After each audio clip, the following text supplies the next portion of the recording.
Hello, welcome to the International Peace Institute here in New York, across the street from the United Nations building. My name is Arthur Boutellis. I'm the director of the Brian Urquhart Center for Peace Operations here at IPI.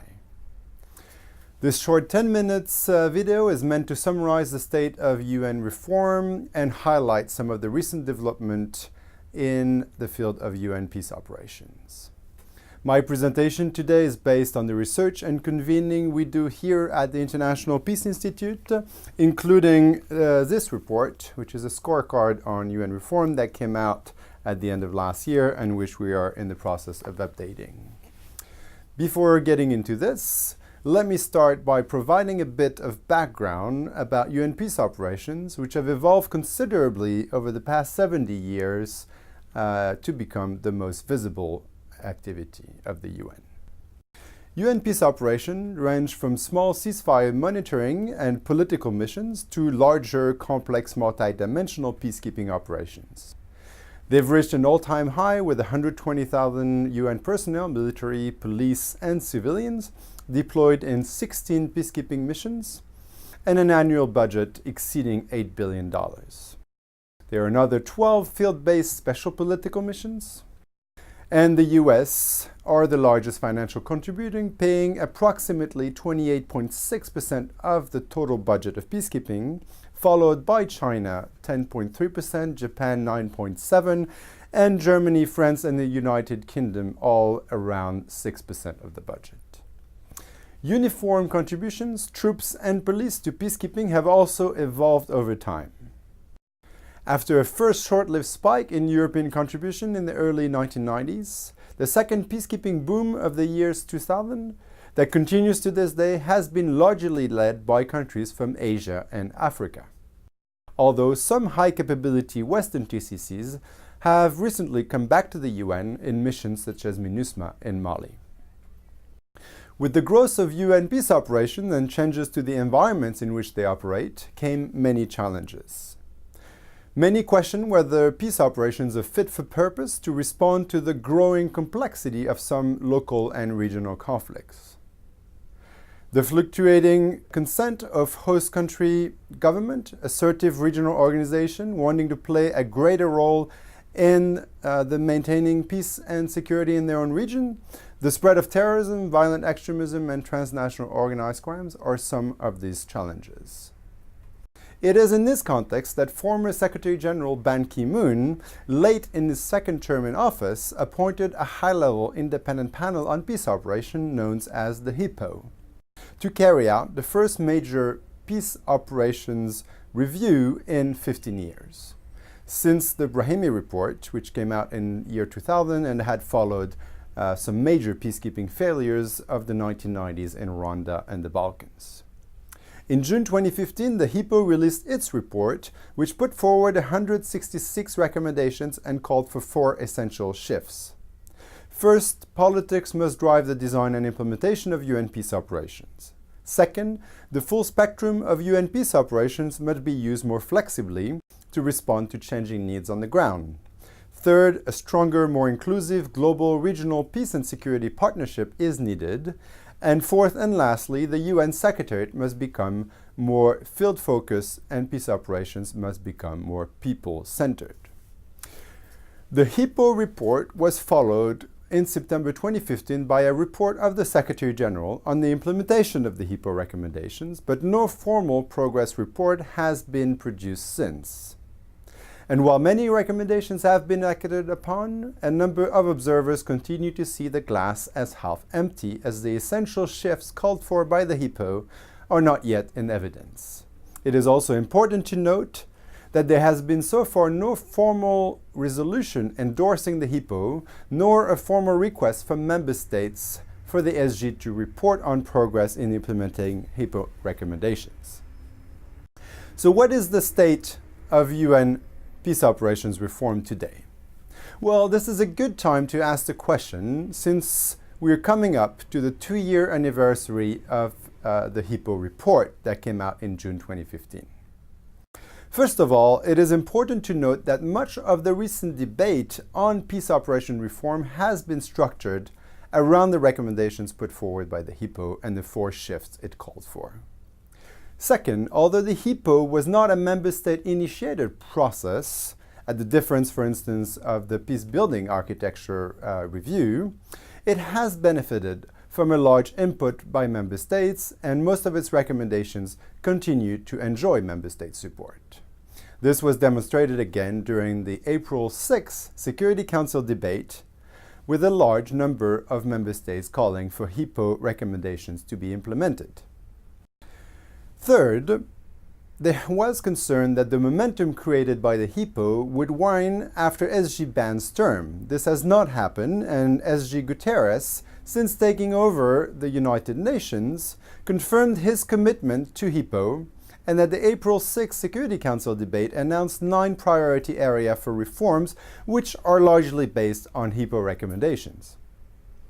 First, peace and security architecture reform. 2, efficiency and accountability. 3rd, prioritize sequence and flexible mandate. 4th, gender. 5th, coordinated system-wide planning, control and leadership. 6th, use of modern technology. 7th, communication. 8th, partnership with regional and sub-regional organizations, and particularly with the African Union. And lastly, a solid and predictable funding to support such partnerships. So far, the HIPPO implementation record is mixed, and not all reform recommendations have received the same attention by the Secretariat or the membership. For instance, Secretary General Ban left some of the most important issues raised by the HIPPO to his successor, including the areas of finances and restructuring of the Secretariat entities entrusted with managing UN peace and security agenda. And indeed, Secretary General Guterres appointed an internal review team earlier this year, which will present proposals for restructuring by June of this year. In general, the strategic areas of prevention and sustaining peace and capabilities and performance have seen strong support. We have seen a renewed commitment of the new Secretary General and of member states to prevention, and the adoption of the Joint Security Council General Assembly resolution on sustaining peace in April 2016. Similarly, on the peacekeeping capabilities front, both the UN Secretariat and member states have supported the push towards a more strategic approach to force generation and established a cell, and more pledges, including of niche capabilities, through the successive summits, September 2015 Obama Summit, followed by the London Ministerial, and now the upcoming summit in Vancouver this fall. More will, however, be needed to get troop-contributing countries to deliver on pledges, including to the Peacekeeping Capabilities Readiness System, PCRS, and to advance the discussions on performance.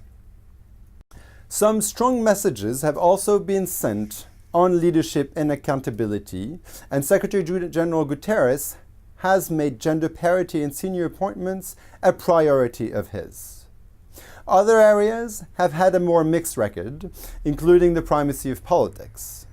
The small centralized unit for analysis and planning in the Secretary General's office has had a slow start.